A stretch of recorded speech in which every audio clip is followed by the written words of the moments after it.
आणि तिन्ही वेळा हायकोर्ट आरक्षण टिकतं, तो सुप्रीम कोर्टामध्ये टिकत नाही. आणि आता इथेच होणार आहे त्याची आम्हाला आणि आमच्या नेत्याला खात्री आहे. त्याच्यामुळे आम्ही ठरवलेलं आहे आता आमचा नेता फक्त एकच, फक्त जरांगे पाटील.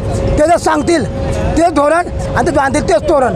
बाकी कुठले आम्हाला कोणत्या गरज नाही. आता आम्ही कोणत्या नेत्याला मानत नाही आहे, कोणत्या सरकारला. आमचं सरकार फक्त जरांगे पाटील सरकार, कारण त्यांनी ठरवले त्याप्रमाणे होईल. त्यांच्या आदेशाप्रमाणे आज शांततेने आंदोलन करतोय.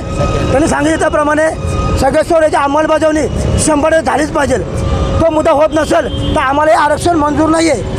तुम्ही कुठले किती आश्वासन द्या, आम्हाला काही गरज पाहिजे नाही आहे. आम्ही आजही सांगतो तुमचं हे आरक्षण 100% फसवं आहे. हे तुम्हाला 2-3 दिवसामध्ये समजेलच. फक्त एकच वेळ शेवट पण लावून देणार आम्ही. आणि जोपर्यंत आम्हाला सगळेश्वर मुद्दा अंमलबजावणी होत नाही आहे तोपर्यंत आंदोलन हे चालूच राहणार आहे.